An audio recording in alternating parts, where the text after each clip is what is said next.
I don't know. I don't know if it's my mic or my computer or the Streamlabs, but something is rather sensitive here. So I finally figured out. I think I finally figured out. Do we have 2 volumes again? Is it shaky? Or is it okay? I don't want to mess with it too much.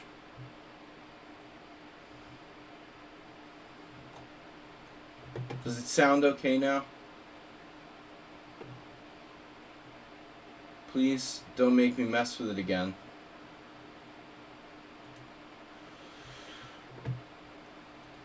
Hello? You guys hear me? Is anyone there?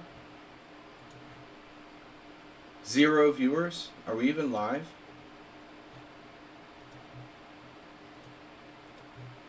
I've got another challenge from I've got another challenge. So you're never gonna believe this.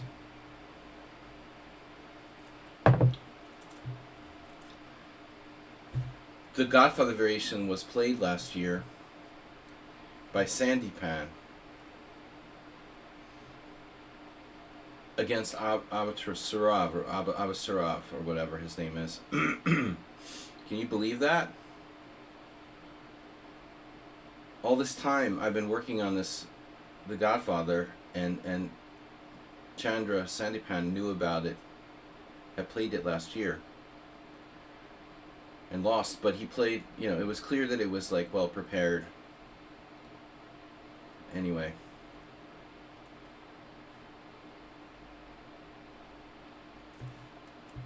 So until yesterday, like, the game didn't show up in the opening Explorer. Sandipan Black against Abasarov. It was like Dubai Open last year. And this is so funny how things work. Like, I invented this on my own, and then there were no games that it played, and then one appears, so people coming up with the same idea at the same time. Okay, I mean, I'm sure the movies have been played, like, by obscure players. It's just funny, I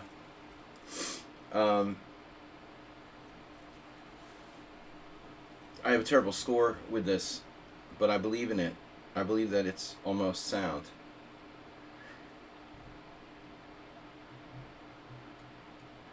I believe I can fly. So you're playing the adventure variation with bishop takes f7. Not the choice of, how do you say it? Abasarov?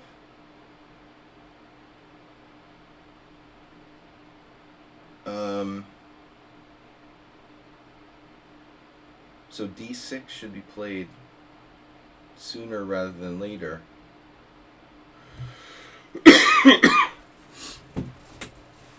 I would assume. Don't screw around with that. Get off of my side of the board, man. Dude, this is real. I mean, a 2,500 Grandmaster played it against a 2,600 Grandmaster.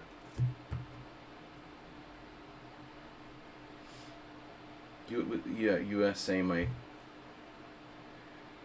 Bro, who cares? Oh, USA's playing Hungary today.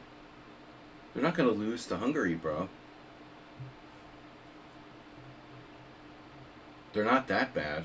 I mean, of course it could happen, but I mean, Hungary is the underdog, not the USA. But it's funny, my 2 teams have to play each other. So now who do I root for? Like the USA or Hungary? Ah, come on. USA is much stronger than the Hungarian team. Gledora and Berkesh are nothing special, and okay, the US team isn't playing great either. But no, but I mean, Hungary's not a strong team, dude, either. You got to understand that. Sugarov hasn't been that impressive, and Leko is Leko, and he's out of practice. Neither team is playing that well in this tournament, honestly. I would say it's a draw, or USA wins by half a point. I still think USA is a slight favorite against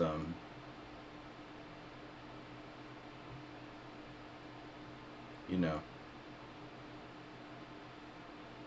Stop distracting me while I'm playing Blitz, man. No, I don't think Hungary's going to beat USA. I think that's very unlikely. Of course, it depends. But I don't see how Hungary would be a favorite on any board, really. Crawford's playing well. Levon is great. Obviously. We know that already. So I'm distracted. Knight of 3, retreating the knight. Yeah, that makes sense. Now what am I supposed to do?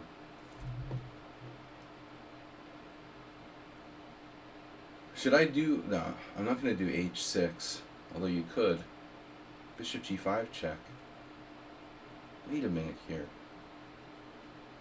King f7, king e8. Should I just play king e8, lose a knight? That's good.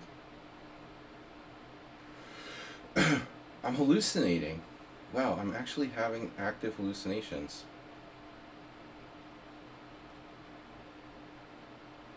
I'm not crazy about this. I'll have to look this up. I don't think I've ever had anyone play that against me before.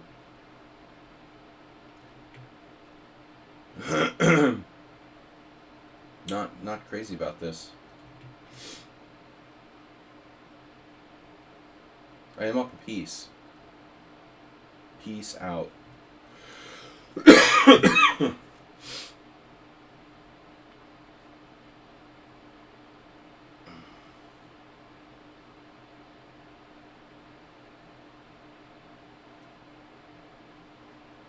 Fancy chess, you think too much. Without enough information. You're just speculating. That's called speculation. But who cares anyway? So there's a chance for a bronze medal. They're basically fighting for the bronze medal.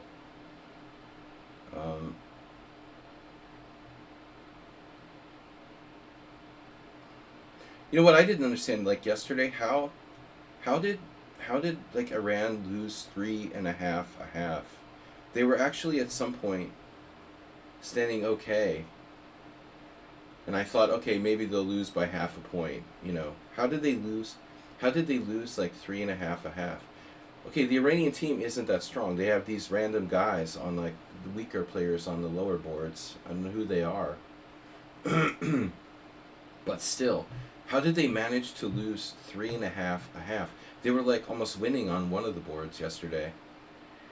And they ended up losing 3.5 a half. That's embarrassing.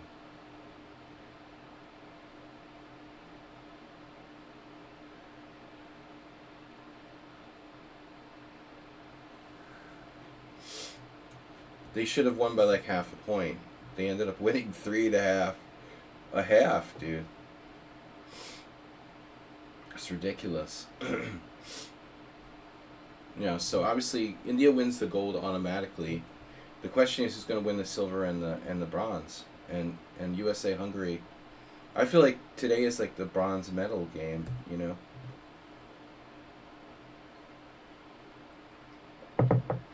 Obviously, whoever wins between Hungary and U.S. I don't even know if they're supposed to be on board 2, honestly. USA... Hungary has board 2, like, reserved to make themselves look better than they really are. So, by the way, I don't like that China will probably get second. But, I mean, I don't like this Hungarian policy where they're reserving board 2 for all their matches, That's kind of bullshit. I don't think that's really right. I don't see why that's necessary. Or, like, what's the point of that? Is USA Hungary really... It's probably not even really the board 2 matchup. Yeah, Norway drew... You wouldn't think they'd have the depth, but the Magnus effect is starting to increase, like the amount of strong players from Norway. I'm confused about something. Is Johann Sebastian Christensen really Norwegian?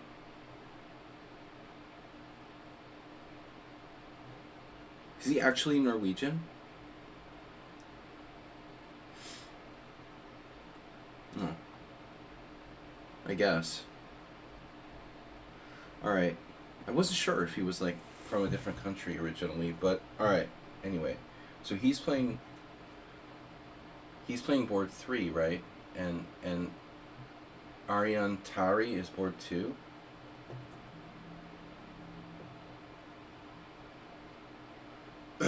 Serbia has 2 Russian imports. No, I mean, in my Magnus effect, as in Magnus is inspiring Norwegians to play chess, dude. The same way Anand inspired Indians to play. That's what I mean by Magnus effect. He's just inspiring, his fellow Norwegians to play chess. That's all I'm saying. That's the Magnus effect. Of course, he doesn't attend team meetings. Yeah. No, not like that. But, no, I mean, he's just inspired his country to play chess more. I mean, that's the point. No, he's not. He's not helping the team outside of playing that much.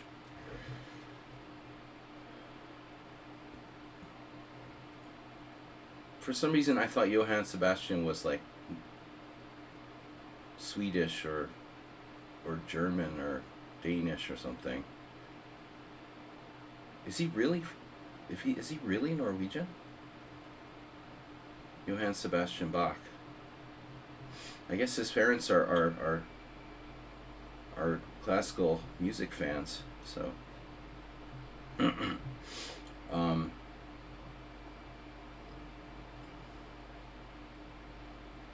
It's like playing the Cochrane. Repunch is too excited about the Olympiad to really focus here.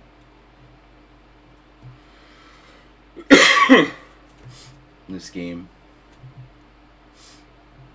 was very weird and typical for this.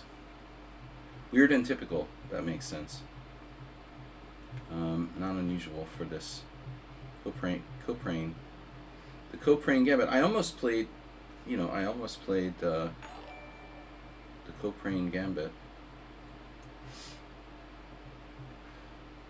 I almost played G5 in the first place. Error 404, you're back.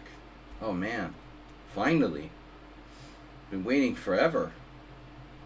I guess my rook is trapped, huh?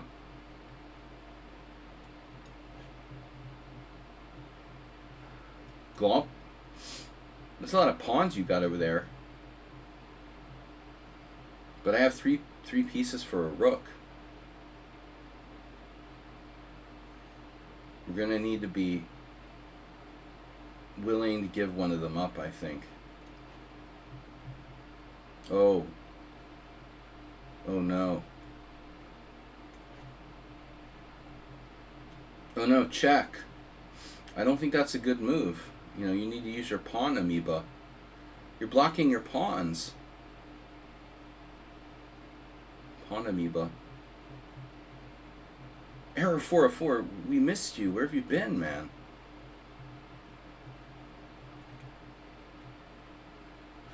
If I go there, he'll go there. Oh no, rook f6? That's not going to work. That's not good. Oh my god, he has rook f6. That's horrible. Am I lost yet? Come on. This is just getting ridiculous.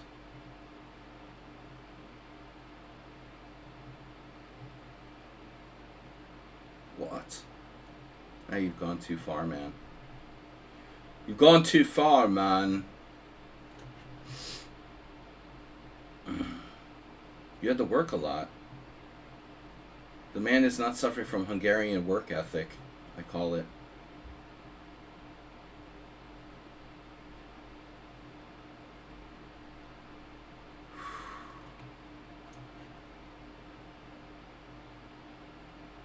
Do I really want to do this? That? Oh no.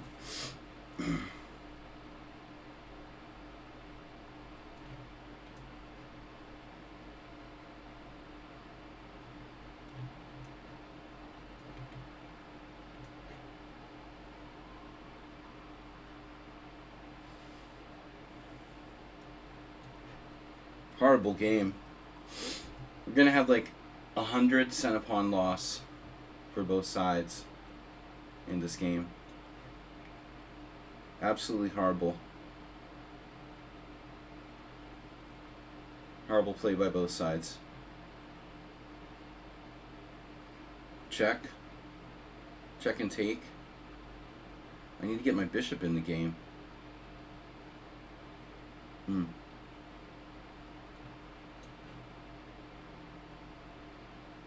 This is a horrible game by both of us. You played like fast and totally unsoundly, but I had no time and had to throw away my whole position because of the time. Or opted to throw away my whole position due to time. I opting out. Maybe I could save this pawn. He's gonna opt out. I could probably be winning here if I actually paid attention. You have 3 pawns for a piece. I mean, it's a lot. Yeah. Wait a minute. Check and take. Then your pawn's queening, so I can't have that.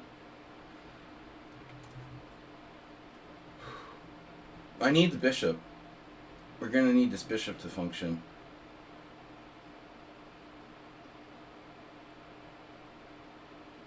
Oh no.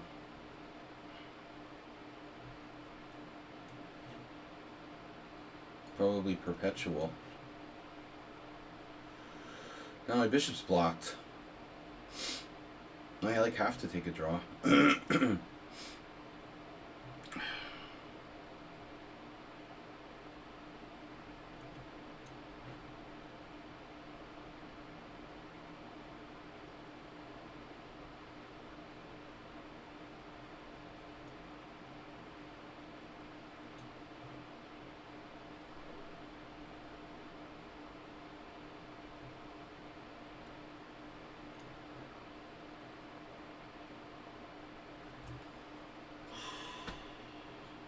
Oh no. Playing for the loss. You could still find a way to lose this. Or win. How many checks do you have there? None? That's good. Good. As they say, good. As Azerbeat says. I'm still not winning. It's freaking unbelievable.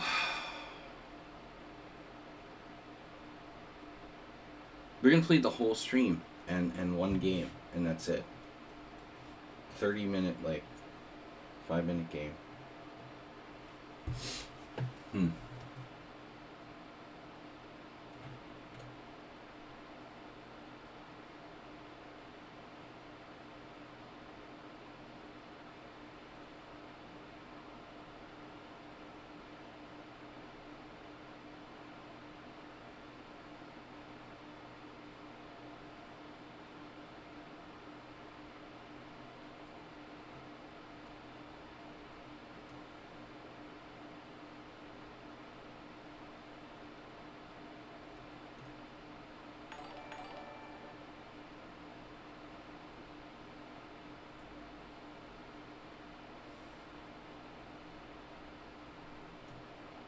Problem is the stupid mate on g4.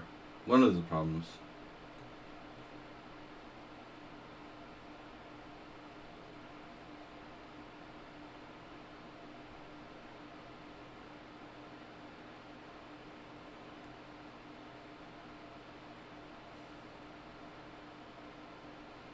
Bishop g5? Oh.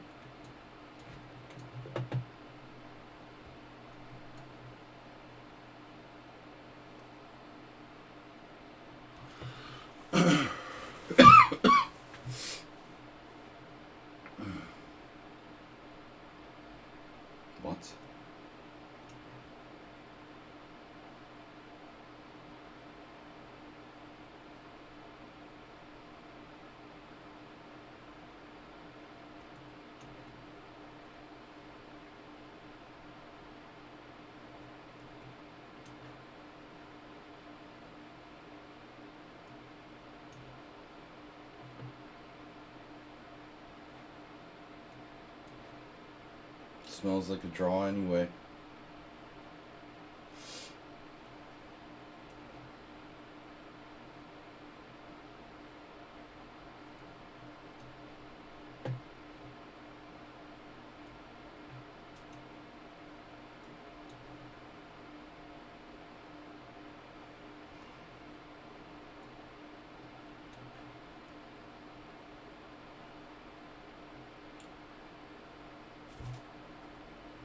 Mira, welcome back. Alright, guys. Are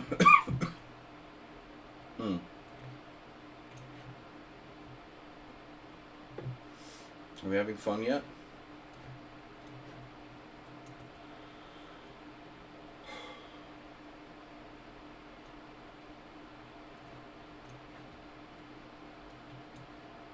I'm up a piece. What a game. My God. I was totally winning and then maybe even losing. I don't know. Wonder if I was ever lost. Yes, I was at some point.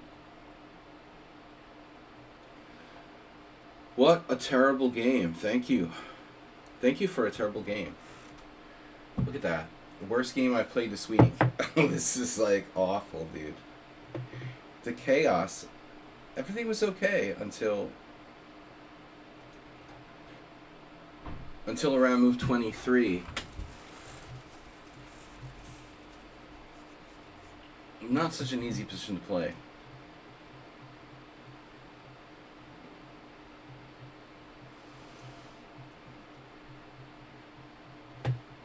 That's the worst game I played in the last couple of weeks in terms of accuracy, you know, but okay.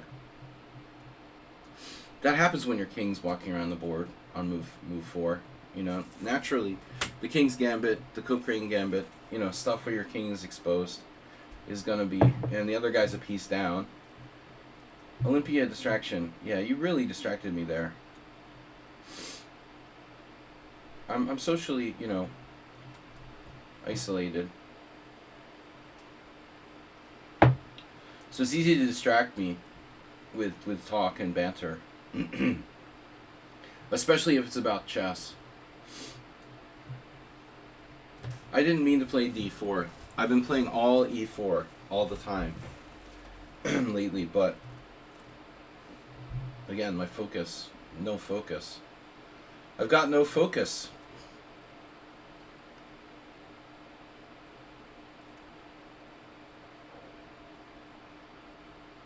d5. Magnus.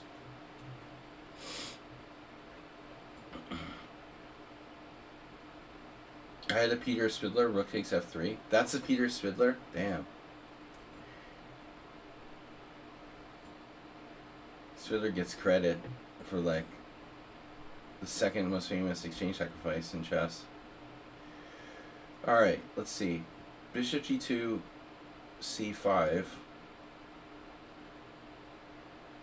Well, I think we're going to have to take here. You have knight e4.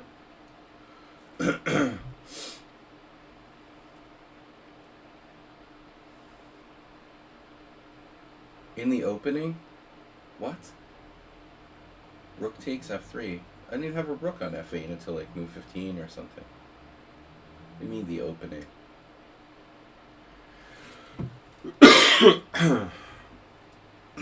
You consider that the opening? I don't know, man. I would call it the middle game by that point. It's obviously arbitrary. I feel like the opening ended when you played bishop takes f7 check. Now it's the middle game. There's too much chaos. It's yeah. Well, that's my point, though. You know, I'm playing this thing. I'm telling you, Sandy Pan played it against Abasarov, and that justifies my whole. All this time, I've been trying to shamefully tell people, hey, look, you should look at knight a5. I've been really seriously looking at this, and I'm always embarrassed to tell like grandmasters that I'm seriously analyzing this. I told my friend who's a GM, shamefully, like, hey, what do you think about knight a5? But then a GM plays it, you know, had played it. I'm not surprised, and he obviously prepped it because he played really well. against Abaturov, although lost the game later. The opening was very interesting. Abaturov. Yesterday I was walking around and I saw this guy in a Uzbekistan tracksuit when I was taking a walk with my daughter.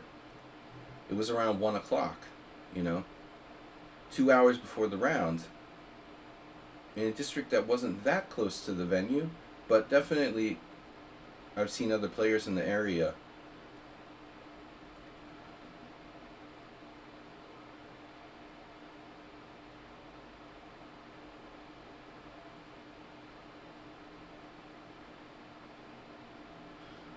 Yeah, but I mean, I don't know, dude. I got nothing against the Kwang, you call it. I have no qualms with the Kwang, but I don't know that he's really 2750. It's not a little exaggerated? I don't know, man.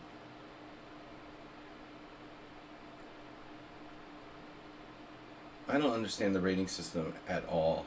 I don't understand why everyone's either like overrated at the top level over 2700, or they're underrated and everyone's lost all their points. It just seems like the rating points either they go up or they go down, and there's nothing left in the middle. Come on, man. I mean, it's not surprising to see Magnus beat Lequang. The dude hardly plays, doesn't he? I mean,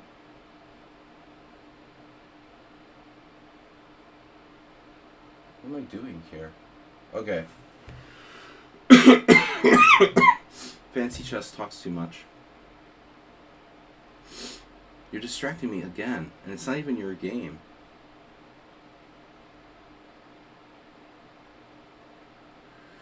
Fancy late night chess. It's embarrassing. Alright, I'm going to keep my central pawn. How about that? After deep thoughts, we've had a talk with ourselves, and we've decided to opt into... I love my IQP.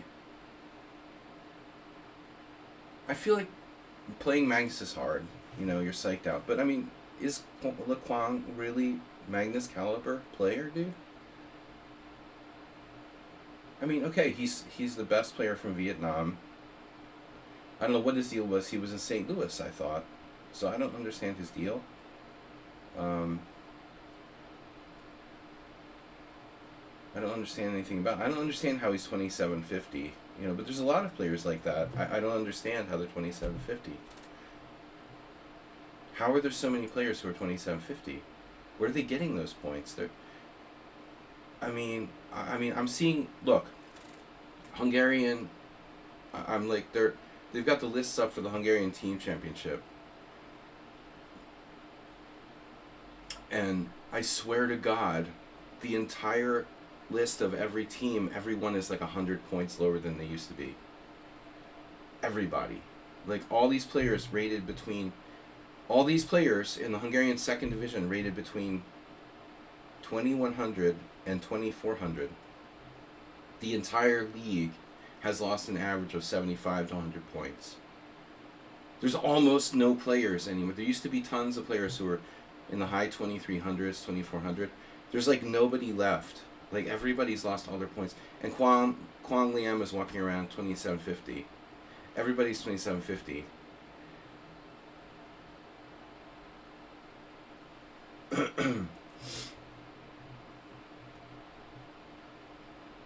So these points are like being taken away from the middle. It's like economics, The rich people get all the money.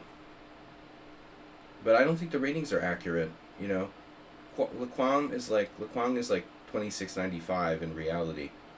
But for some reason he's 27. And he's not the only one. I mean, there's lots of these players who are like, Shankland is 2750, or it's like, what? Too many players are too high rated, and then a lot of other players got all their points stolen. It just, the rating system isn't right. Yeah, well, I'm just saying, he was another example of someone who's like 2695, No, but it's not about that fancy chess. Robeson isn't that high rated. I don't think the U.S. team is chosen exclusively by rating. I'm not sure. I think it's like whoever, Rex Sinkfield likes the best or something like that. It's it's the Rex Sinkfield Chess Federation. We don't do things. They don't do things like choosing players based on rating. I mean that's really passe. Okay, well, this is my entire point, and it doesn't work. It's fucking great.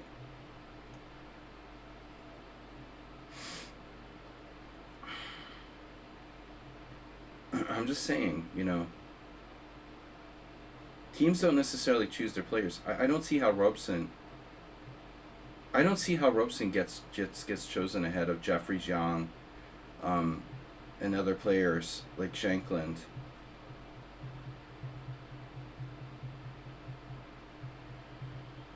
Sevian, exactly. Another guy who's like insanely high rated. Too many players over 2,700. It's not right. Something's wrong there. You know what it seems like? Everyone who gets to 2,600 automatically gets to 2,700 or something like that. It's really, really strange. No one ever gets stuck at 2,600. They just automatically go to 2,700. How does that work? Is it that easy to get the rating points between 26 and 2,700? Yeah, but he lost a lot of points. I don't know. He was like 2,700 before.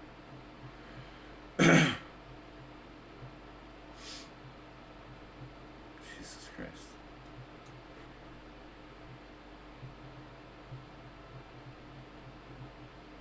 Sun Prism is playing like Wilhelm Steinitz. He should be 2,700. Why isn't Sun Prism 2,700? All I'm saying is, man, there's a massive amount of rating loss. You have Indian players who are 1,500, who are like 2,300 strength. 2,700 players who are really like 2,600. And the rating system's all whacked out. You can't have this rating system where there's like 1,000 rated people in the same system. Go to the Olympiad. You got 1,000 players playing 2,000 players. It's too much. It doesn't work, man. The ELO system wasn't designed. It wasn't designed to go down under 1,800 or whatever. It's just not. That was not the way it was designed. So now the ratings are all messed up.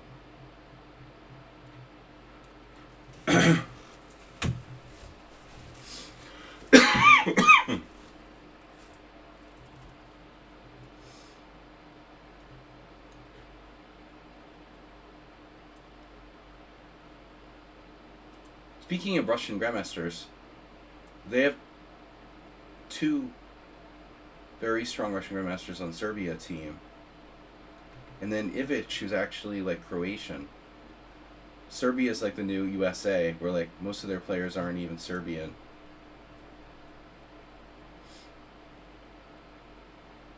They have 1 million grandmasters, and none of them are on the team, except for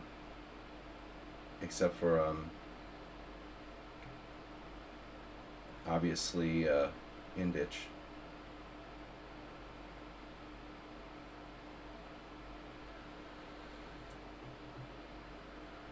Russian. But Grishuk is under 2,700.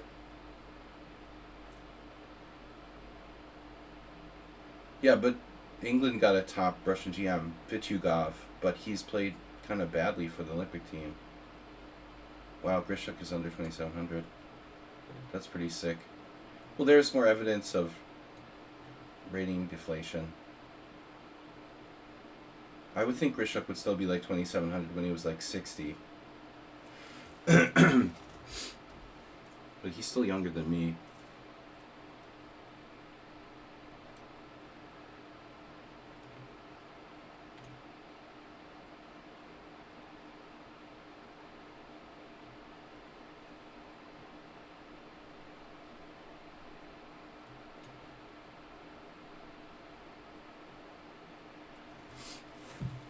coaching mode. Kramnik isn't a Russian Grandmaster anymore? Like, Repunch, don't tell me Kramnik is under 2,700. You're going to be like one of those bloggers who says, like, Kramnik doesn't count because he hasn't played in, like, a serious tournament in 3 years. Doesn't count. Meanwhile, like, Yasser Seirawan hasn't played in a tournament in, like, 20 years, and he's still, like, 2,650.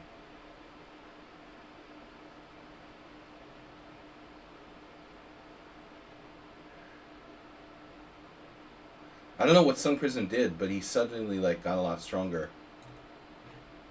He was in summer mode, and he became extremely weak, and now he's back, and he's playing, like, 2,500.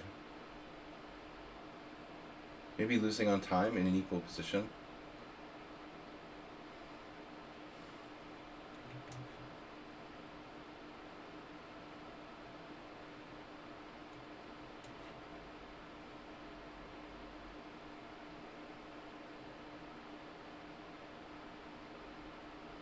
I did not enjoy this game either. It's nothing. The whole game was a big nothing burger.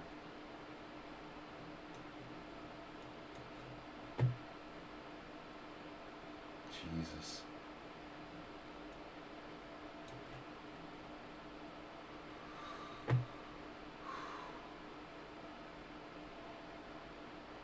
Kasparov. What is Kasparov's federation? By the way.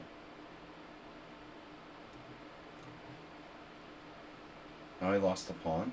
Oh, I'm losing. Good. He traded queens. You had queen d2 check, winning my d4 pawn. Fancy chess. Do you drink a lot of energy drinks or something? How do you have so many ideas so quickly? I wish I had as much energy as you. Keep typing stuff in the chat like that.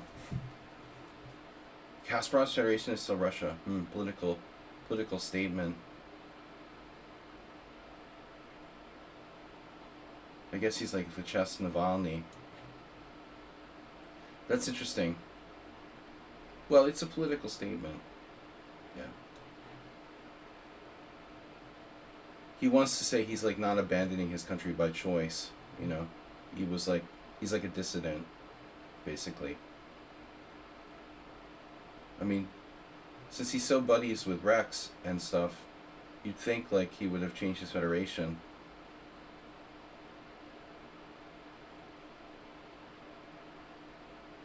It's kind of ironic that Kasparov, by the way, like Kasparov, friendly with Rex Singfield, who's like far right, aligned, like billionaire, and Kasparov, you know, you can't really be like far right if you're Kasparov.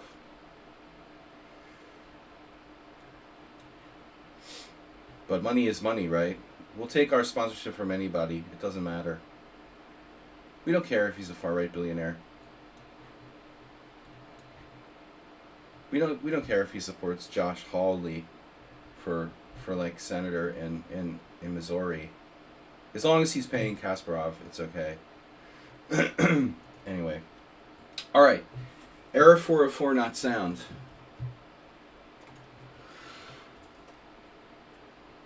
Have I ever thought? Of course I thought to change my federation, but it's just pointless.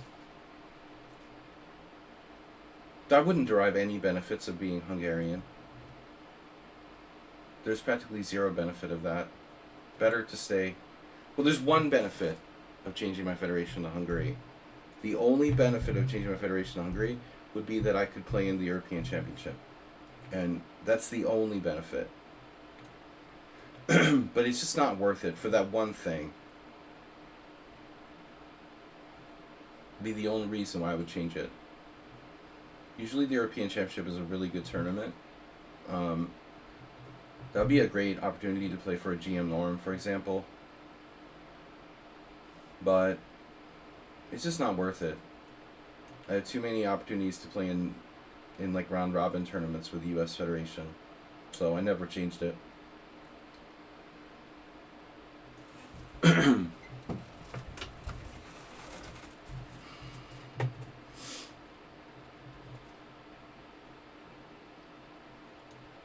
What's up, everybody? I'm kind of on the border of coming down with a really bad cough, but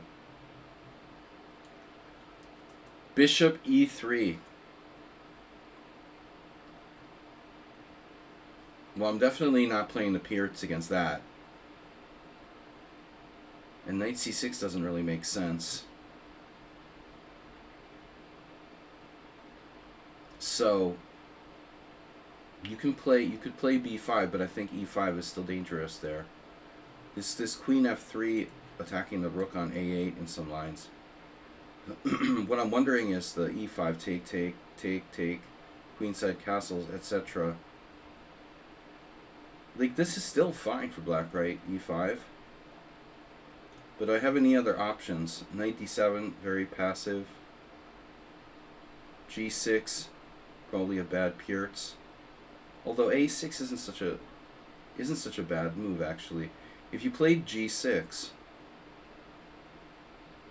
you got a Mon or Pierts type of setup. I guess G6 isn't that bad.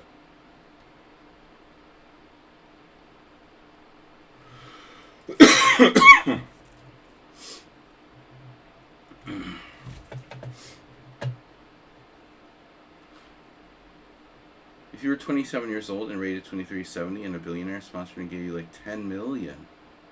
10 million. What, are you kidding me? Now say 1 million and ask me the question. I mean, all it would take is like 1 million. Absolutely, I would have been a GM, but there's no question. Do you know how many like GM Norm tournaments, I don't know, people like Arena Crush played in? Arena Crush had like 10 Grandmaster coaches. She probably played in like 200 GM tournaments.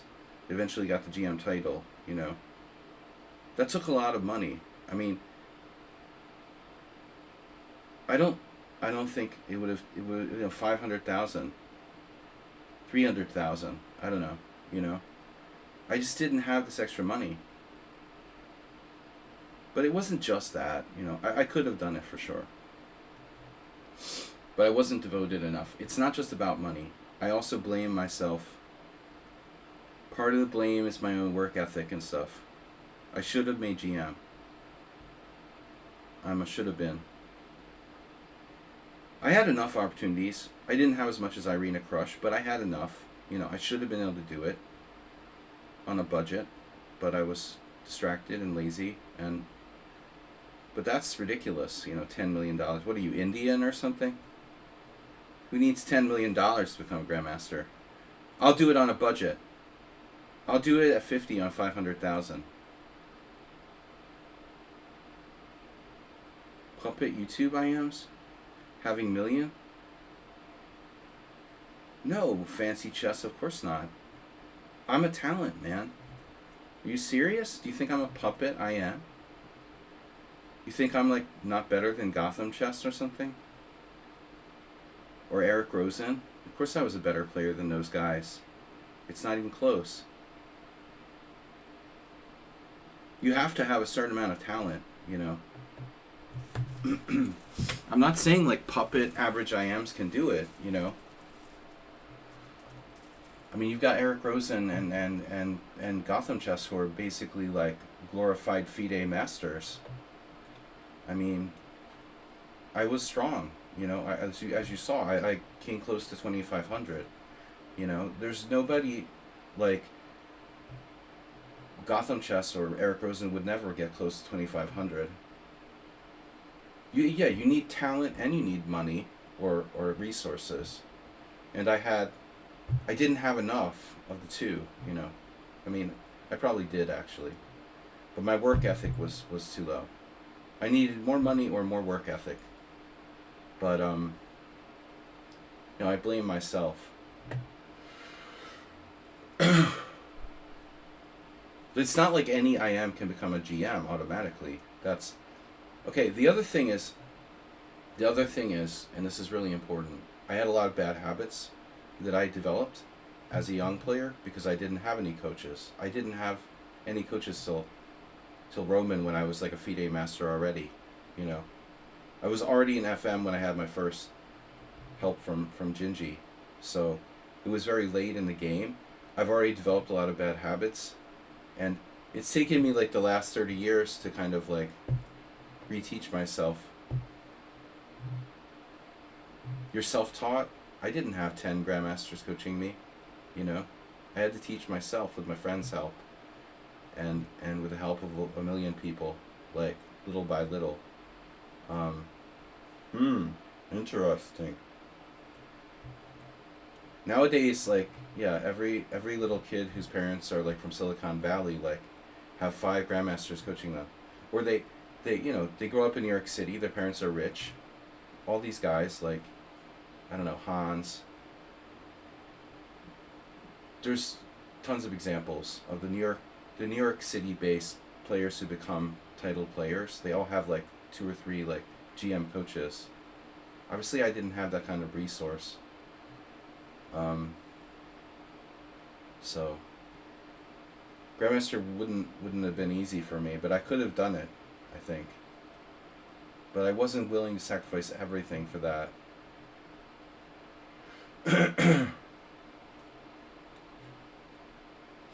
You know, I went to college and got a degree. I had a social life. Yeah. But stop distracting me, dude. Too many questions.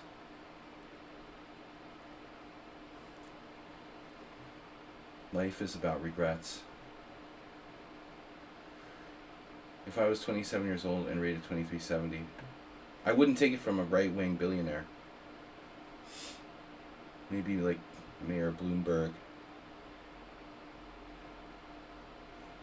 A left-wing billionaire. I'm not accepting sponsorship from Rex Singfield ever.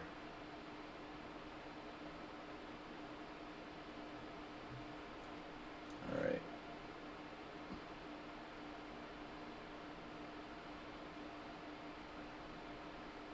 Like, how'd you live with yourself? Good old Gingy Indian? Oh, I saw this game the other day. It was like Nesbedinov.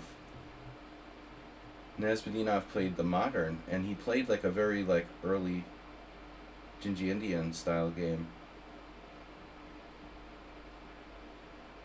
It wasn't really a Gingy Indian, but it was close, and had a lot of the same themes. Gingy Indian. Well, I mean, it's not clear who invented that.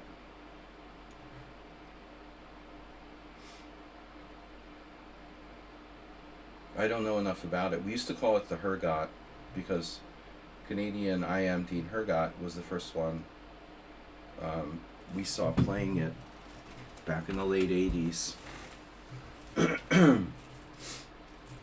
It's not clear, Gingy Indian was a nice name for a VHS video series, but it would be interesting to know who invented the so-called Beefeater variation. I'm gonna guess David Norwood called it the Beefeater variation, but I'm not sure. And yeah.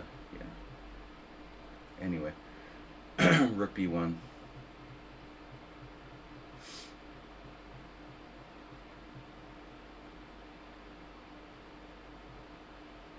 Everybody's playing tough against me today. No easy games. But I'm really not focused.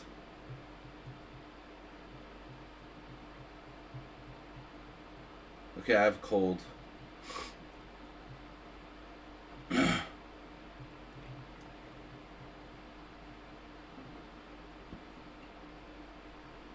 I know what Hans did, but I was happy that Hans sponsored. You're happy. If you're happy, I'm happy. I'm so happy. for young Andy Woodward. But I mean, that's just gross, dude.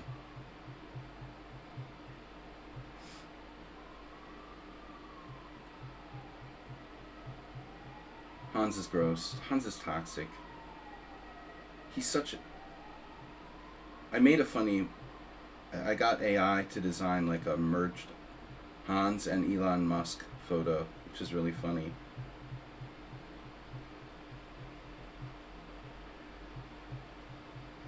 He's such a nice guy.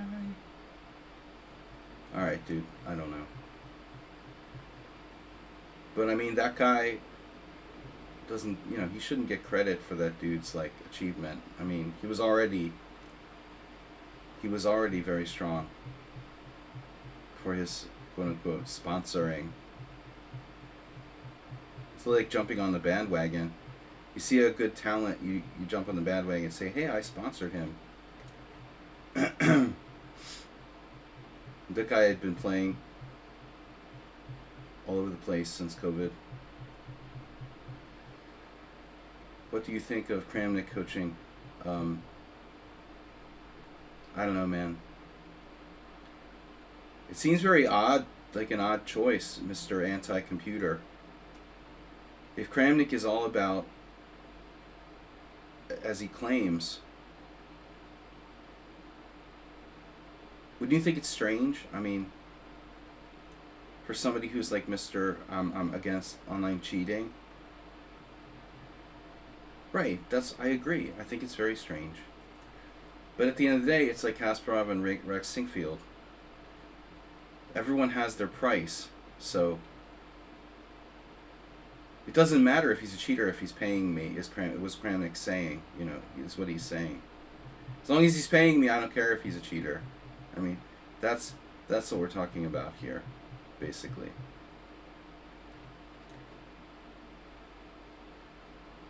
I mean, it just, morality stops when money starts getting involved.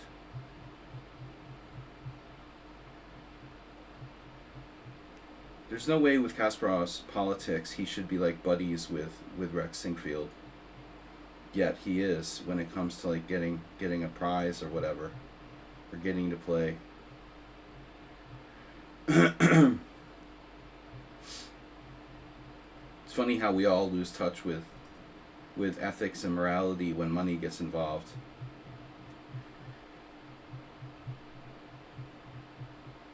Of course, Kramnik can always make the excuse that, well, no one's definitively proven that Hans cheated, Even Error 404 not sound outplaying me now. So I haven't had, like, a single decisive game against anybody.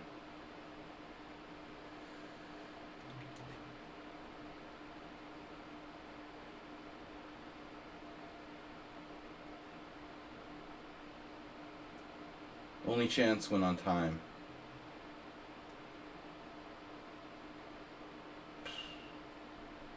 If that. Oh no. This is a tough one. 95. You didn't find it. 95. Error 404 not sound as winning. He was winning. He achieved a winning position.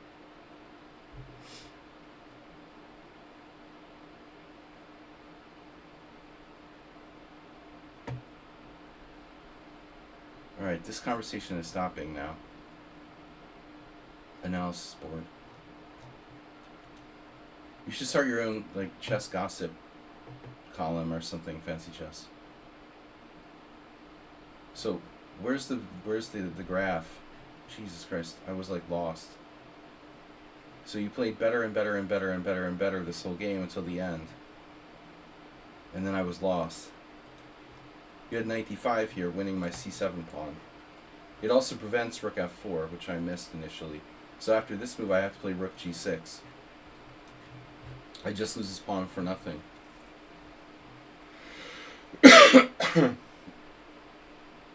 With the pawn down in a bad structure, it looks very hard for black to hold on here.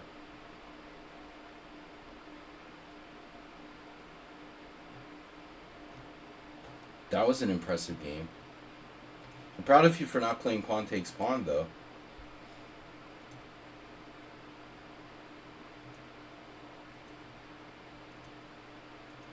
I gave up the tension. I shouldn't have done that.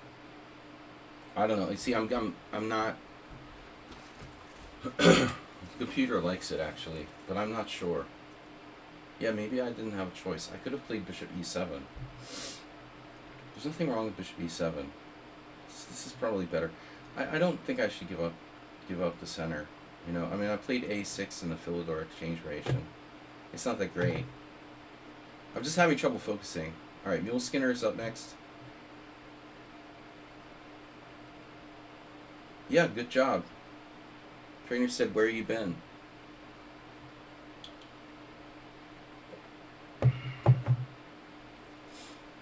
What do I do against e4, e5, knight f3? And bye, see ya. What are your thoughts on the exit poll? Dude, what are you talking about? What exit poll? 65-35. What do you... Where would you get some kind of information like that? That's not even close to reality. That's like... That's cherry-picking outlying polls. Everybody understands what's going on. She's ahead, but it's not by that much. So we'll see. Good morning, Bijak. How are things in Russia? I mean Serbia. Sorry, Freudian. Mule Skinner. What? Since when do you play the Italian game? You always play the Spanish.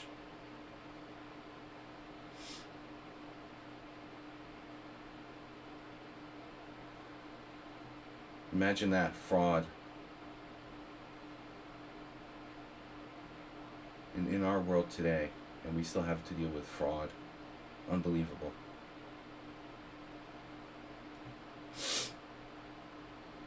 At least your country doesn't have, like, Donald Trump running for president. Jesus. Okay, drinking strong coffee. Can I go? I don't need to go to USA to vote. Fancy Chess? Isn't that cool? I can go to the U.S. Embassy, or mail in. I can mail in my vote. Yeah, I don't need to go to the USA. I can't vote in state elections because I'm not a resident, but I can vote in federal elections.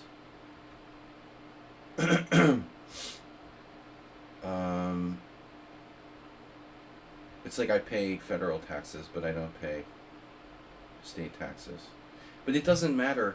The problem is, see, my last residence was Massachusetts, so it doesn't matter if I vote because the Democrats automatically win in Massachusetts. That's why our voting system is so stupid. They need to get rid of the Electoral College, which is like antiquated and doesn't even make sense anymore. So like voters in Massachusetts might as well not even go to the polls because we already know like the Democrats are going to win in Massachusetts. Mr. Coffee said I should change my residence to Pennsylvania. And then and then my vote will matter because it will be very close. And I could do that. I could well do that. I think there's still time. I could legally change my residence to Pennsylvania. And not residence, but whatever, my mailing address. Right, make my residency. Well, it's still not residency. I mean, I'm still living abroad, but you still have to officially, like, claim some kind of last residency or whatever. I could change my mailing address to Pennsylvania, and then my vote would matter.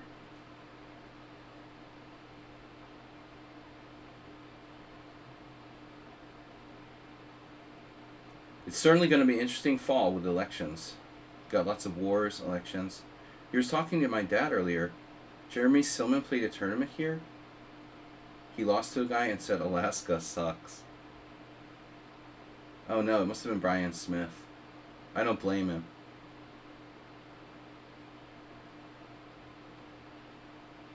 Brian Smith has that effect on people, Mira.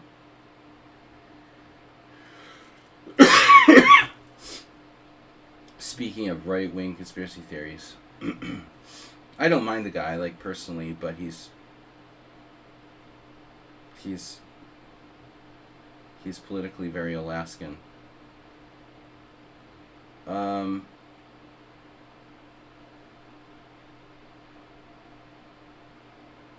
I told you I met a guy who was like 2,000 like that at Harvard Square years ago. So that's funny. I never met. I mean, I saw Jeremy Silman, but I never talked to him. You know what I was thinking? I went to the Evil Chessable site. I was looking at. I don't have a membership at Chessable, but I noticed how, like, you know, Silman was one of the best-selling authors that they sell, like, Chessable courses based off of. And I'm just thinking, like, how is it that they have, like, Alex Banzea, this, like, random Romanian, like, who barely got the IM title a few years ago, totally unknown guy. He's like presenting, like, one of Silman's books or something. I guess they'd have to get, like, approval from Silman's estate, you know. Yeah, you got this guy who's been coaching chess for like a year and a half. He just graduated from high school or something, and how he's the guy you choose to, like, team up with the dead Jeremy Silman to present his course and stuff. Well, everybody's making courses there, except for me. No, it's a great way to make money if you care about money. I was thinking of maybe selling some organs instead. It would be more ethical.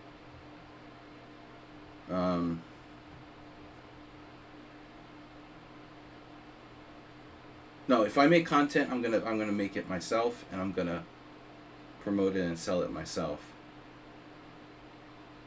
I don't like Chessable. Most importantly, I don't like the people that own Chessable. Alright, knight h5, h6, the standard stuff. I just was thinking, made me think about Jeremy Silman. They got this, like, loser to do his... You know, you should get somebody really respected. Alex Banzea. I mean, give me a break. Guy has, like, 0 track record. And basically, you're talking about one of the premier, like, chess writers.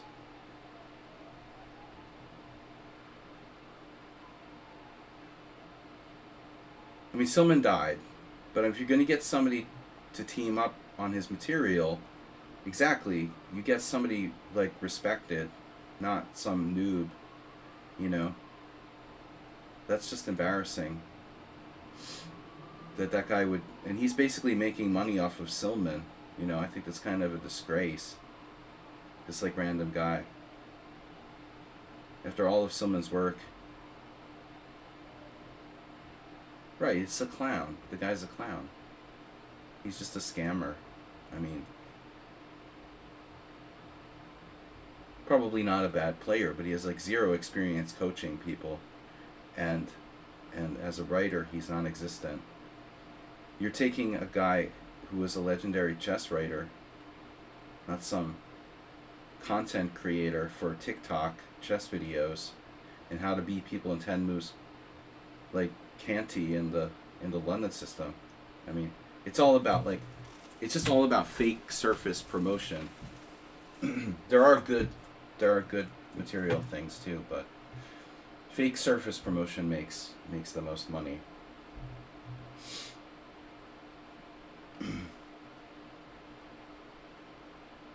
TikTok chess videos. So, anyway, fully distracted today.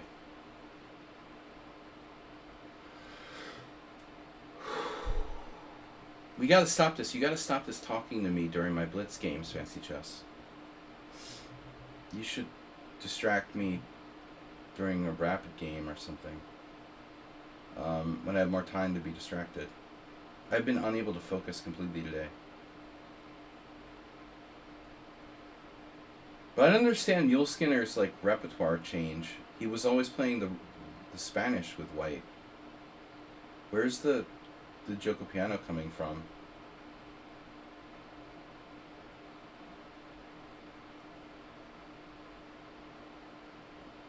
I guess white's played this quite slowly. What am I supposed to do? There's nothing to do.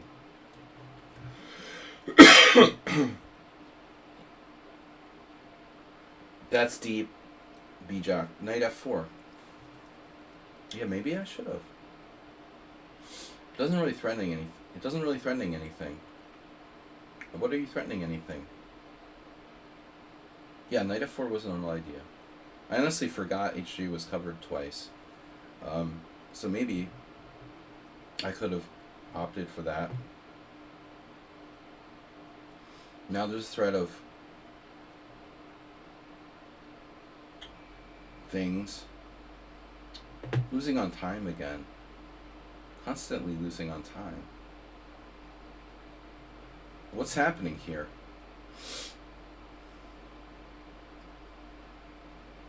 All I do is like lose on time all day. I'm just distracted, brain fog, and then next thing I know, it's an equal position and we're just both losing on time. You saw Spielman stream again. I know. I noticed that. The other day, it was surprising. He hasn't streamed for the Olympiad at all, and he suddenly appeared. But maybe it was a question of like being interested because the English team.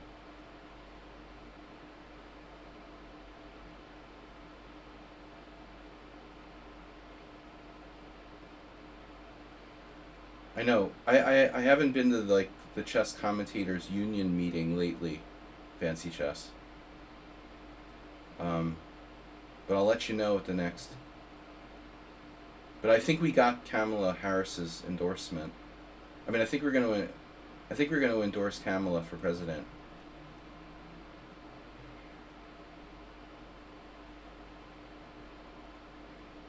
Unlike the Teamsters.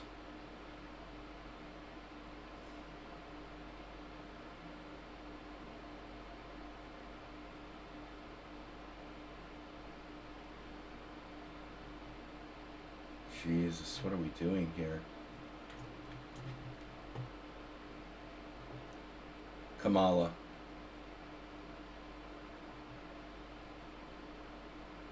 I think I pronounce it how I've heard other people, the news say it and stuff. But it's been divisive. Donald Trump mispronounces people's names on purpose, obviously.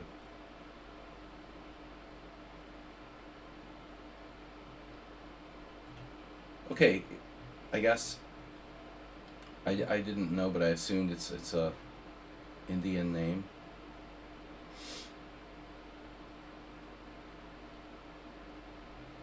Kamala. Well, at least we're not saying Kamala, like a camel.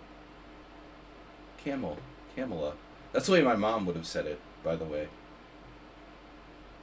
Kamala.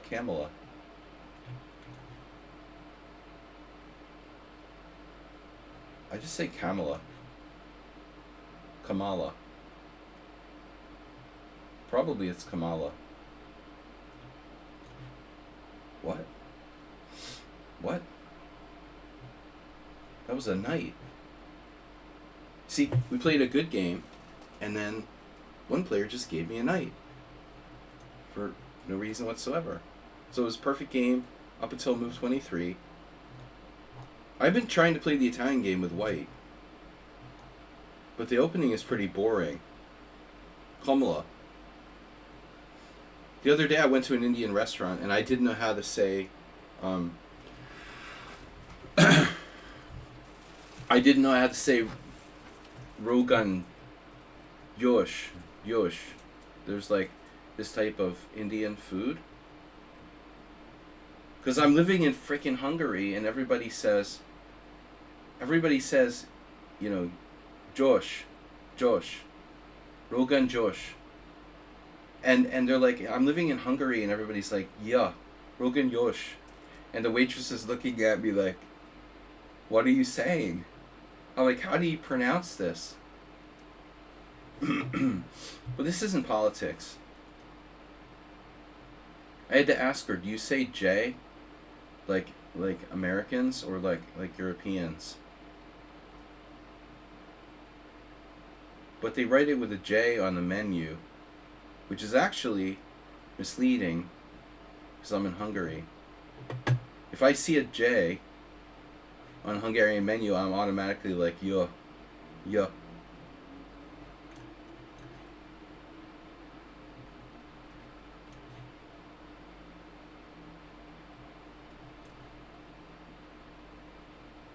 It's Gosh, like with a G.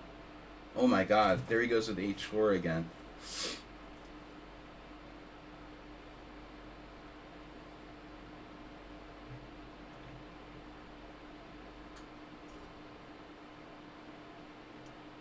So I don't understand why the frickin' heck they have a J on the menu.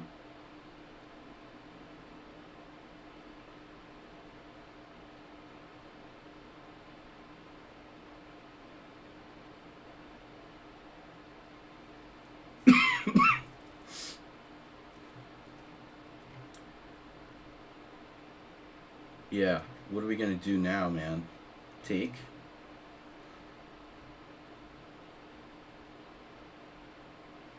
Seth Rogen. Seth Rogen. Gosh. Gosh.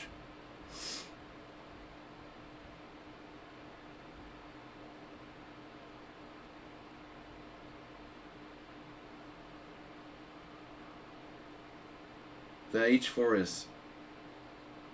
There I go, giving up the center again. I told you, Era 404, not to give up the center. Never listen to me.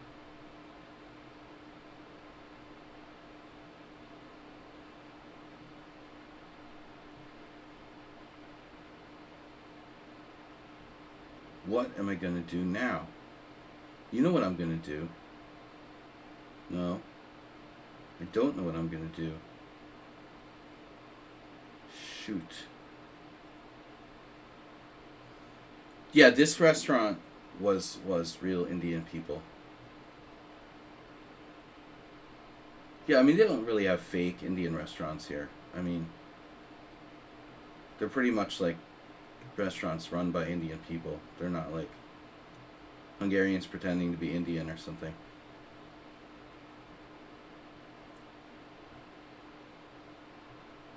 I think like years ago, there were a few Indians in Hungary, so they would have to like take one prisoner and like lock him in a cage in the kitchen. If you wanted to have an Indian restaurant. But now there's so many people. There's so many Indian people around that there are lots of Indian restaurants. I think there's more Indian restaurants than Chinese restaurants. A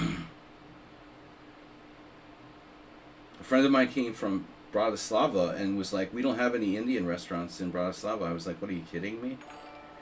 That's like, we have tons here.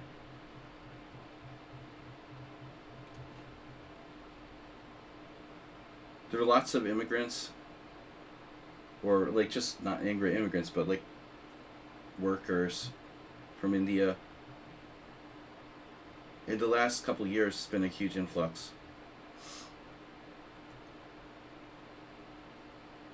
You know, all of Orban's anti-immigration banter. The truth is that there's more foreign workers here than ever have been. It's mostly... But I joke about the Hungarian work ethic. Like, Hungarians hate working. So, they have to import, like, people to do jobs like deliver food. Because, like, Hungarians would rather, like, just not work and live on bread and palinka or something. Knight g4 is not strong. Knight g4 doesn't do anything. It just makes him play bishop f4. What does that doesn't do anything. I'm really lucky he played a3, because if he plays castles queenside, I think I'm just worse.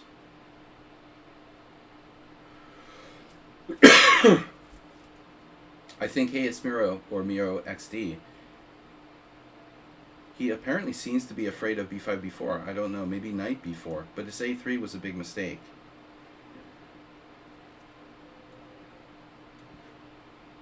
Absolutely huge mistake. They let me equalize in the center.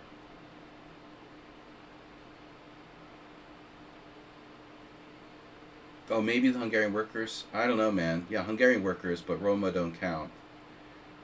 If you see, like, construction sites here, I don't know about quote-unquote Hungarian workers, but the Roma workers, they're definitely not paid fairly, and they do a lot of heavy lifting. For example, like most of the hard work at construction sites and stuff, and I'm sure they're getting paid with, like, literally, like, bread and palinka. I mean, it's just criminal.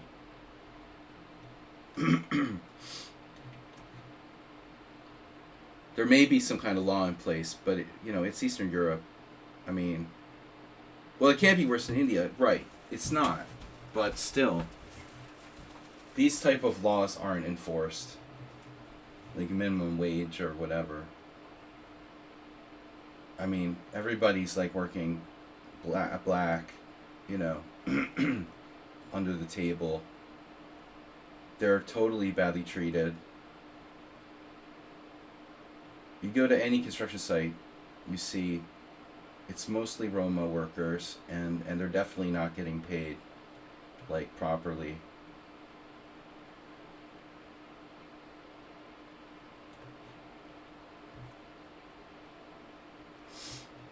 I just can't imagine it. It's horrible.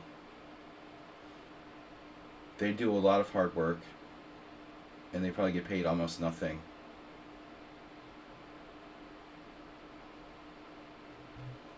And there's a lot of danger, construction projects where you have to, like, climb up, and potentially hazardous conditions. Construction workers have, like, minimal 50 euros per day at Serbia. Yeah, I mean, they should. Yeah, they should. I mean, you're freaking risking your life in some cases,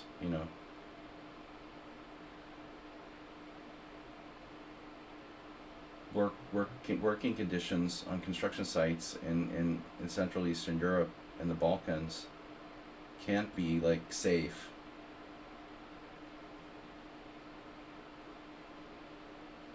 I need to get out of here. I bet Uber driver would like this position. The max is $8 a day. Jesus. Yeah, everything, the price of everything. Construction materials, transportation. So, even though prices, I mean, like, maybe the prices jumped up. And, like, pay might go up. Like, the cost of doing everything went up.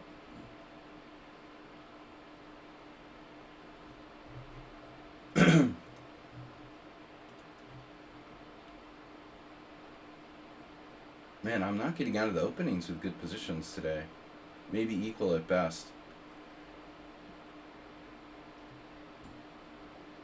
Great to see everybody, though, on a Friday. I'm still battling, like, a cold I picked up last week. And I started to cough. I hope it doesn't get worse. I haven't been sick in, like, this year, basically. I don't think. We bought an apartment in Belgrade 5 years ago. It exactly doubled the price now. Interesting. Well, that happened in America, like, right immediately when COVID started. Hungary, not so much.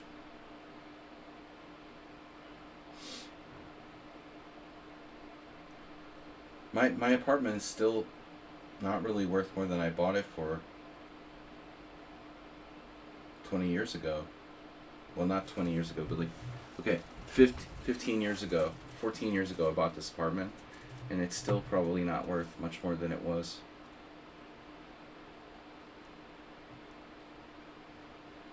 Real estate is tricky, and it depends on where you're at. But I don't know what's up with Belgrade. I didn't hear that. Must be all the Russians coming with lots of money.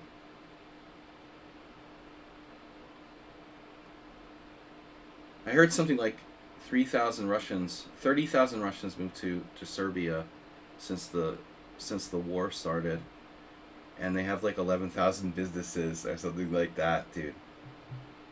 No, this was the statistics in the Washington Post. 30,000 Russians and 11,000 businesses, Russian-owned businesses in Serbia. Now that you're telling me that every third Russian person who moves to Serbia has a business. That's like, damn, dude. That's a lot of businesses. Well, I mean, they get away from sanctions and stuff like that, I guess.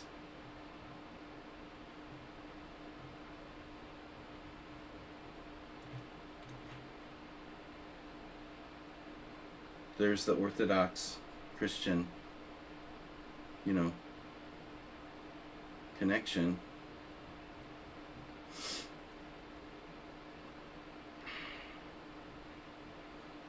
Now their top two players are Russians.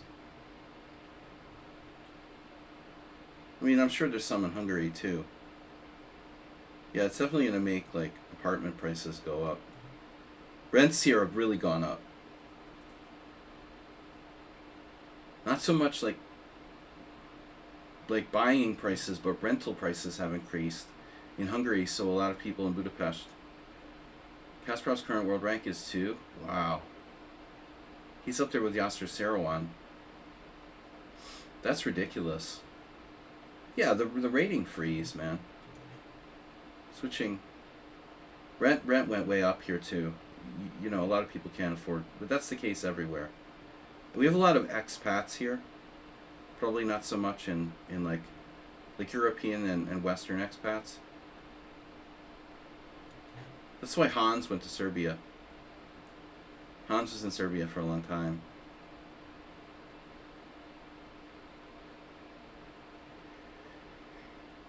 Now the rents are up, though. Hungary's really bad. Yeah, rents increased here 3 times, too. What I don't understand is if rents increase by 3 times, how does property prices not increase?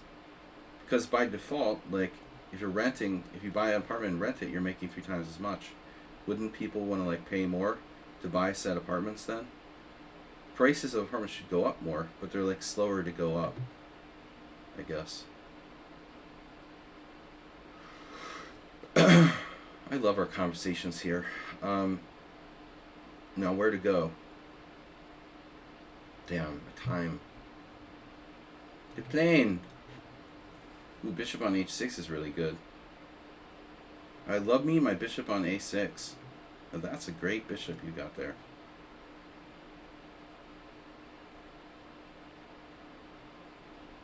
I mean, that's a real bishop.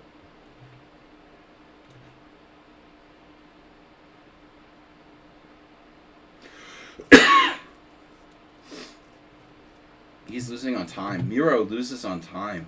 Unbelievable. Check this game out.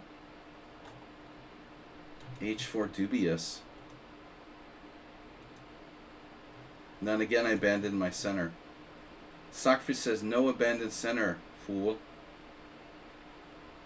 How many times have I told you not to abandon center?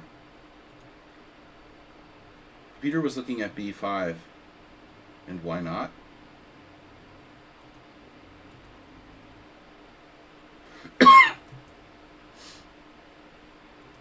b5 now. That's much more dynamic than what I did. I just did this lame. Now I've got a lame center attack, and you're clearly better after after castle's queenside. Bijak was like, what about knight g4? It doesn't do anything. You know, white plays bishop f4, and then what am I going to do? He just d5 square, bye-bye. It's all that matters. I'm fucked here. I have no space. I can't play that. My position is just bad. It's such a miracle you played a3. After a3, I practically equalize. h4 and a... I'm going to give him a hint. Like, hey, it's Miro. h4 and a3 aren't really a good combo. Alright, Schumacher and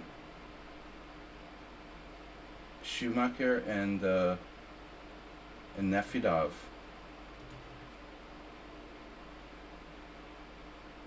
I shouldn't give up my center when he takes d4.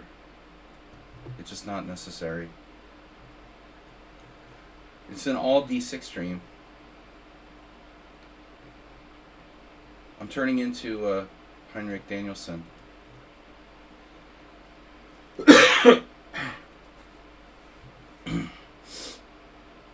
Oh.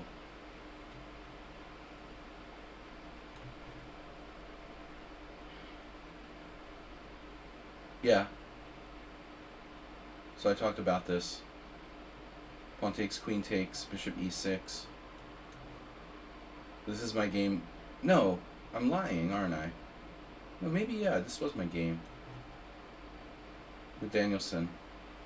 From Assisi 2 years ago. Guys, don't forget to donate. Support the World Senior Trip. This is my game last round against Heinrich Danielson where I was white.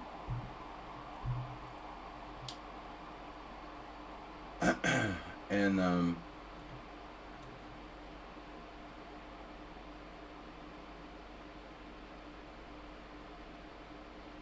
don't know.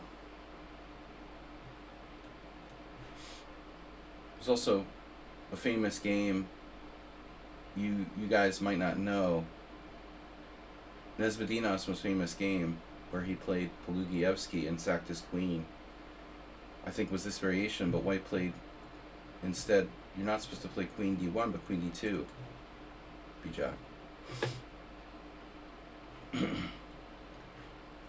Queen d2 to support b3 and bishop b2.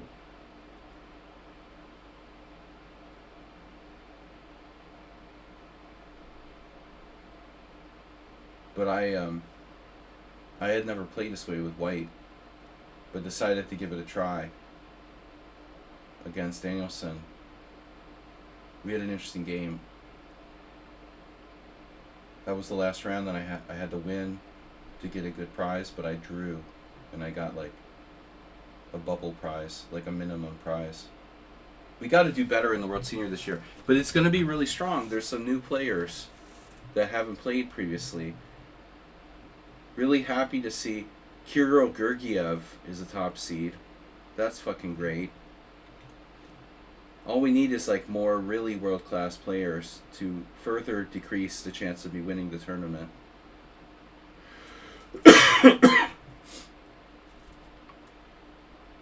The prizes, I don't even understand, you know? It's like, why is Kirill Gergiev playing in the World Senior? I guess it's only like 3,000 euros for first place. He's kind of like semi-retired.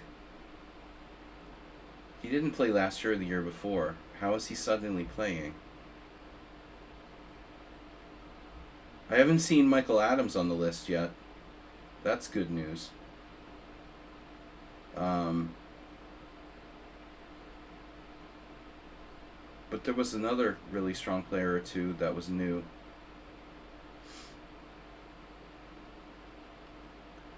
This is basically an accelerated dragon, except, well, it's not. It's a good King's Indian. Dark square play. Marazzi. It's a Marazzi.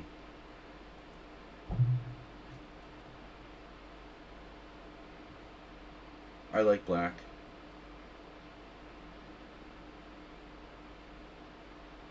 Brother. Uh-oh. Mr. Knight, what are you doing there?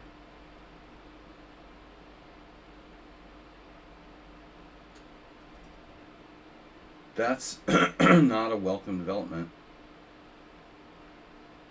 Sack my queen. Maybe I should play rook e8 first. Or a4. Nothing wrong with a good old a4. Yeah, but what am I doing on bishop g5? It's a bigger problem. Do I have time for this? Well, this is just really disruptive. I hate bishop h6. I mean bishop g5.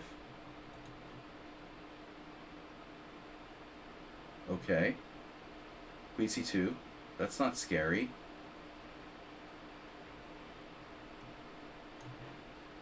Are you going to play rook d1? Is that your big idea? No? Oh, you're going to play bishop c3. You're going to trade off my g7 bishop. Aha. Not nice. We can live with that. I don't love it. Well, I could also refuse.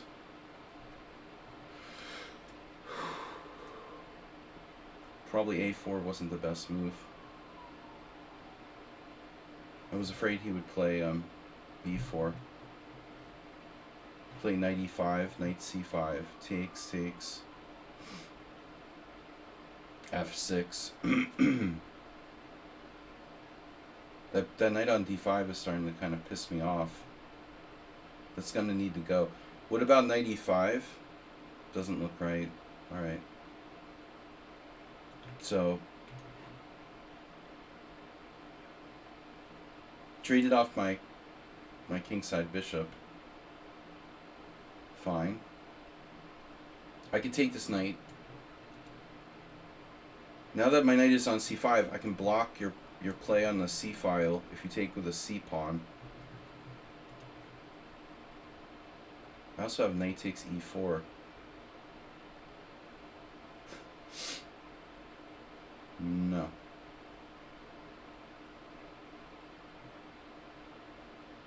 Bishop takes d5? No. I'm going to have to at some point. Do something. Knight e5. With the idea of c6. It would like turn into a King's Indian at that point. Rook e1 looks like a solid choice. Bishop takes d5. C takes d5. I don't like it. Knight b3 doesn't do anything. Alright. I feel like we have to do something to get the knight off of d5. But I don't really want to... Oops. Hold on a second here. Now, bishop takes d5, knight takes f7, bishop takes f7. So why don't I take it now? Bishop d5, c d5, bishop e5, bishop e5, rook e5, attacking the e4 pawn.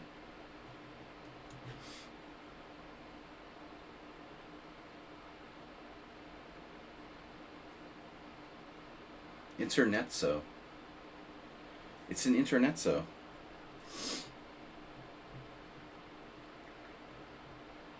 You're an internetso.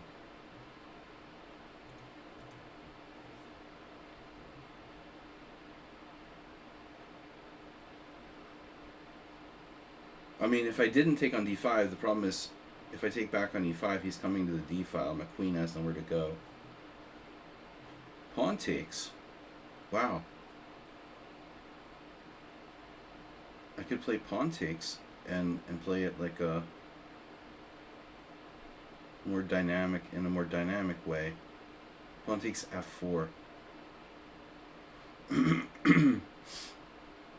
The plan was bishop takes e5. Let's stick with the plan. This is safer. Pawn takes is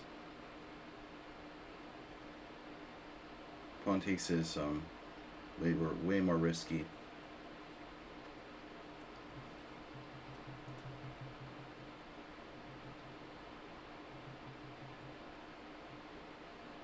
Of course, he couldn't necessarily play f4 there.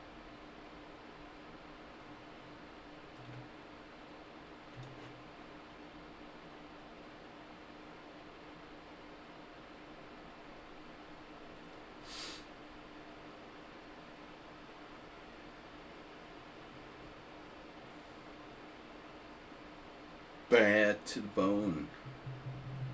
Your bishop is bad to the bone. Bad boned bishop. Big boned. It's not fat, it's just big boned.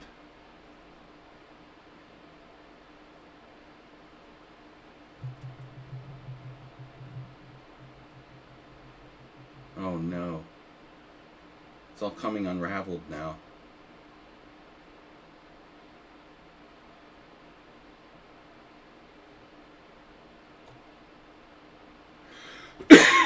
Positional meltdown. Is it a culture to live alone in European countries and America? No, I mean it's much more common in America.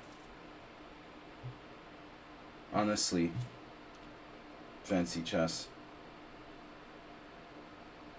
Europe still has a strong, sort of somewhat strong, relatively normal sort of family structure tradition. That's a way more like American thing.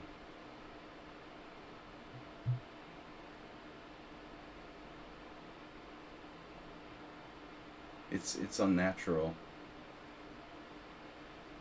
Anthropological questions from fancy chess. Late night. Where's late night chess?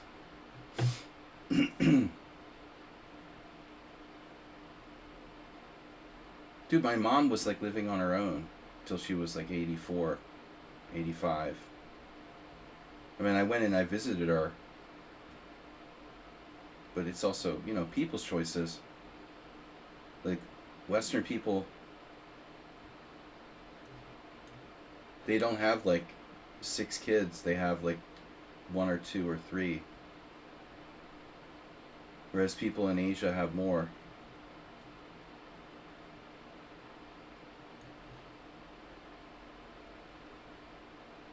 Fancy chess.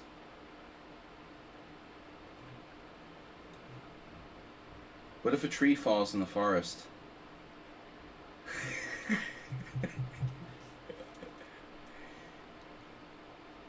Takes, check, king moves, takes, and my knight is trapped.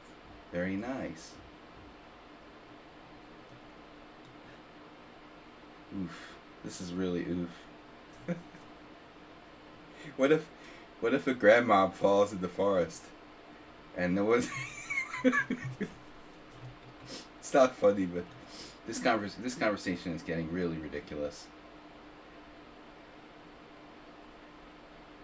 Dude,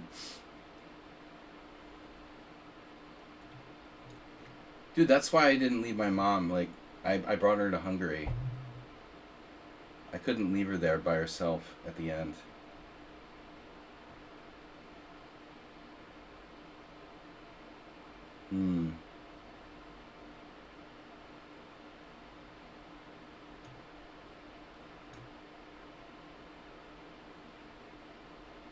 Yeah, at 84.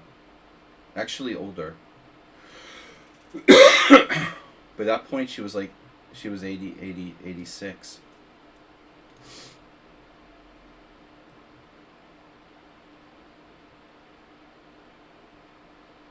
It was only the second time she went outside the country.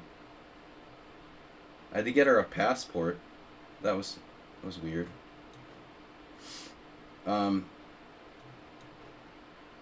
Alright. You've lost a few pawns. Everyone doesn't survive, especially if they slip in the bathroom.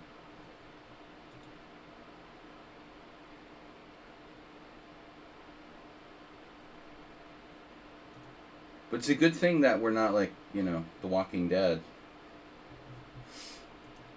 Oddly enough, I had a dream about my mom that she was still alive last night. I have this occasional recurring dream.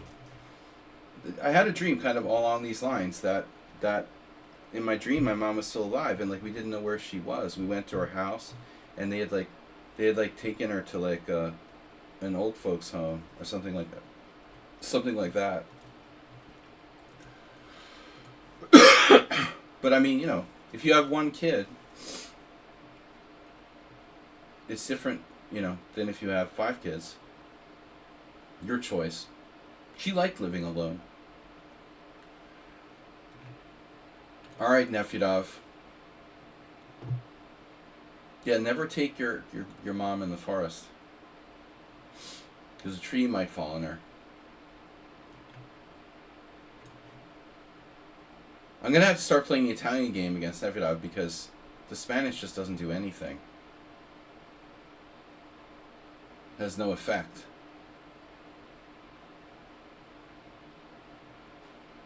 Alright guys, I think we're at the end of our rope today. I've got to go. This is our last game. Sorry, Kelmax. I'll catch you next time. But I've got a lesson to prepare for. And I'm going to go cough my brains out after this. Gioco pianissimo. Funny, I thought maybe Nefyadov played the Hungarian defense for some reason. But we're seeing a more traditional approach here. Mr. Coffee's here.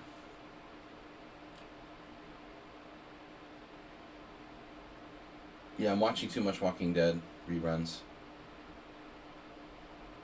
You don't want your mom to turn into a zombie. Have someone like get bitten when they go to check in on her after a global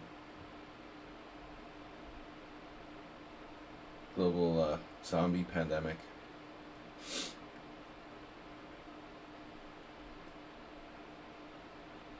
Do you remember that account, Merle Dixon, that used to play with like 4 players in my simuls?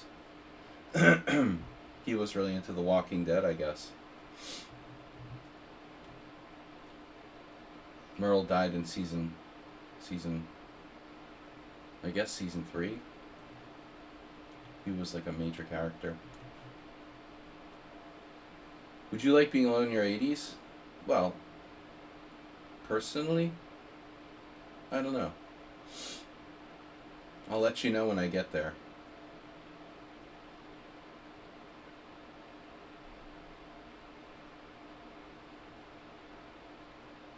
Do people have more pets in the West than in, say, India?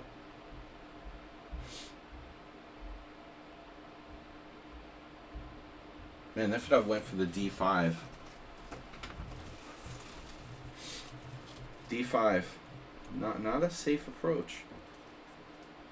Very risky.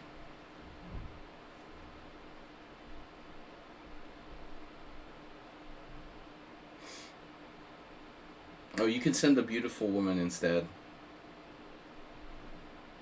Yo, yesterday I got a really weird like call on my Hungarian number.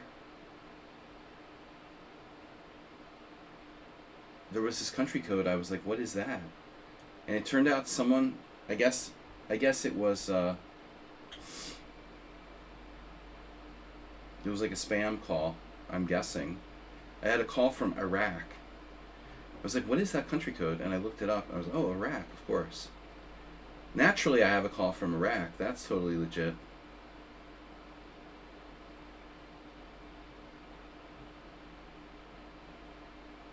Watch out for those calls from Iraq, Mr. Coffee.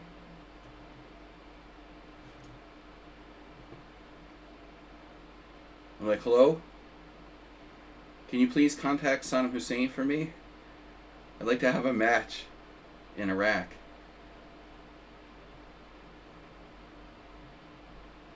No, I looked it up online and apparently it's fairly common to get like spam calls from Iraq.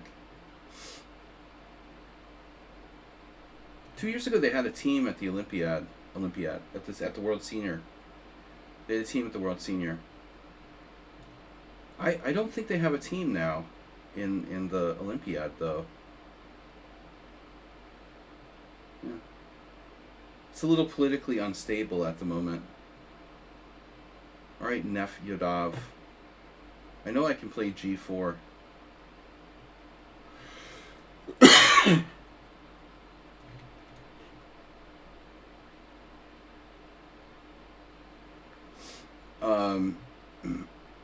Yeah, I don't really trust calls from Iraq.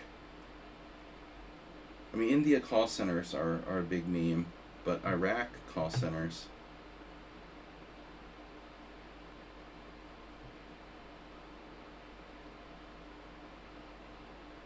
Maybe they know I'm like close friends with Joe Biden, so they're trying to hack Kamala's campaign or something. Kamala. Had the chance to visit playing hall? No, because I got sick. I had this cold. And, yeah, sadly, Mr. Coffee, I mean, today would probably be my best day to go. But I don't really feel like spreading my, like... He put his disease in me. Anybody ever watch Blue Velvet?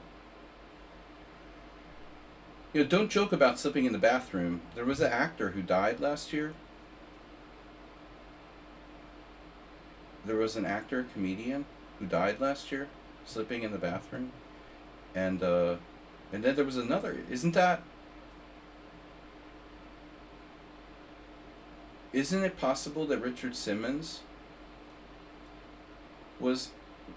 died because of a bathroom-related injury? Slipping?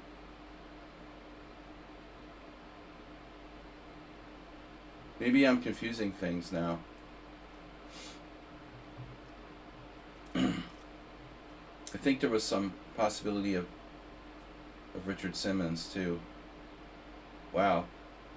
So I have no idea what's going on here. Is this like a normal thing to have happen? In the Italian game?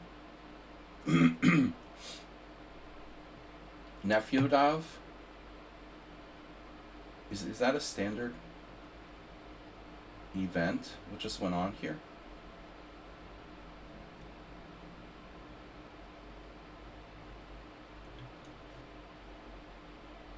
You can only push me so far. Now he's pushed me to weaken my king side.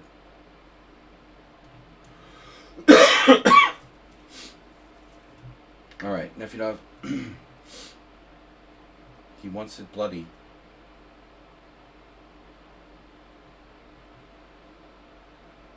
Obscular bishops, this is going to get sharp. No, that was a sub. That was a Titan sub. Not a tub. The Titan sub guy. Did you guys read about that? That guy like totally disregarded all safety completely. He was a total moron. Did anybody else read the article about that? The Titan sub guy? He had the PlayStation controller. He took another sub down to like the wreckage of the Andrea Doria, which is off the coast of Cape Cod. And they got stuck. His old sub got stuck underneath the wreckage. And the other, like, I don't know, assistant boss who was with him, he was like, just give me the controller. There are like 6 people in this mini sub, like, trapped. They're trapped under the wreckage of a boat, and they've got like a PlayStation controller, and like the CEO guy is like, no, I'm not going to give you the controller. They're like fighting over the PlayStation controller while these people are like stuck. I mean, that's unbelievable, dude. Apparently he like threw the controller. One of the other people like demanded that he hand over the controller. Seriously, Mr. Coffee, you would know, right? They demanded he hand over the controller, and he like threw it at them or something. You know, what happens if their controller breaks? It's like a PlayStation controller. I mean, Damn, dude, how adorable is that?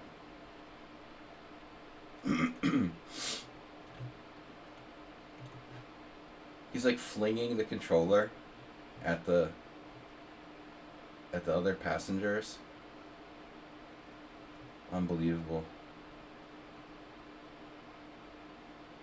I went from tub to sub in less than like 30 seconds.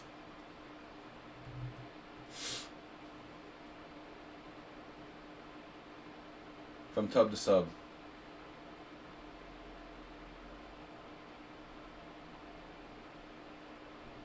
So I enjoy being up pawns. This is ops colored bishops. So it gets a little sharp. Wow, that was a bad move. Wasn't the best move. See, I'm This is what happens on Friday when I have brain fog. I can't even see like a one move threat. Can you believe that? 99% of you would have seen the winning move instantly. I don't even look for winning moves. I'm just making solid developing moves based on fundamental principles. Winning the opponent's queen in one move? No, I would never see that.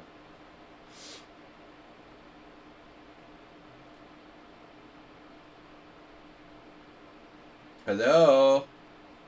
Nefidov. Alright. I gave you another chance. Can you please give us a bathroom tour? Dude, I'm getting a little worried about you. You play with a submarine in a bathtub?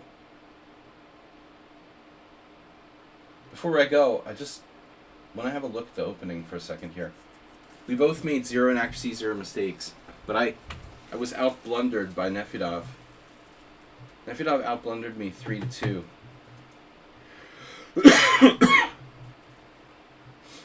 But I want to check this line. Where's my opening explorer? Okay, so this particular move order that I played, apparently, d5 is commonly played.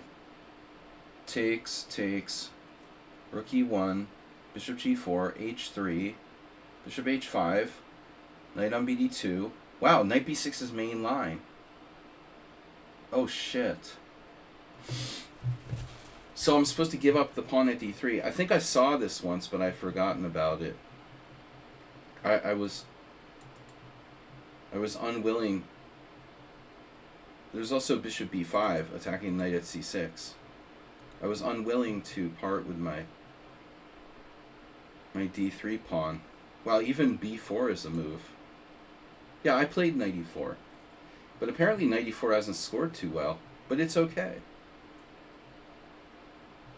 It was played by Belia and Terminados. But nobody else really good.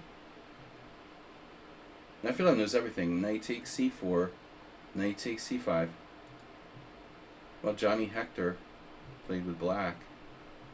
And now knight e6. Nefila knows everything. How does he know everything? Look at this score. 0.0. And white has a lot of losses and a couple draws. That's not good, bro. But you see ops color bishops, and I'm in this pin, and we got to try to win the pawn.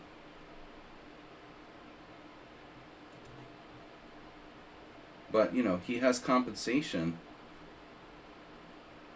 So apparently, knight takes c5 is not the best move. But if I don't have knight takes c5, then I don't want to even play this. I mean, bishop g5, I thought f6. But I have this.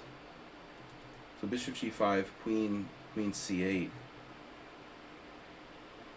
White has no advantage. Obviously. So I took the pawn, and this is risky. Takes. Wow, Nefidov even knows this. b6. He's playing like Knightage.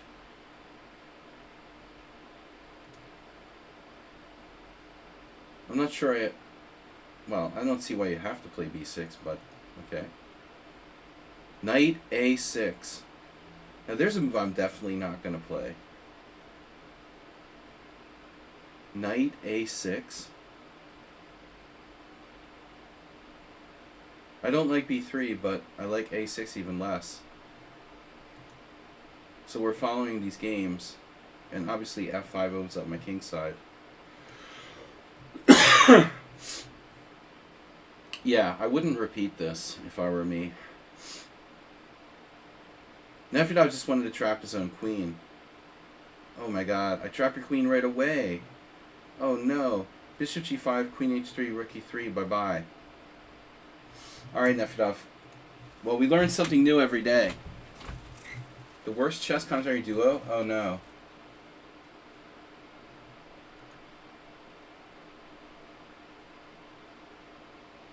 So everything you played was perfect, but you're trying for too much with queen h4. Very good, very good. Thanks, guys, for interesting games today. I'll see you Sunday for the simul, classical simul Sunday. Mutual chess blindness. Good game, Nefedov, until it wasn't, obviously. But anyway, interesting opening is what I'm trying to say. Looks like the way you played it is solid. Collect some facts. Facts are good. See you guys later. Wow, it's late. Bye-bye.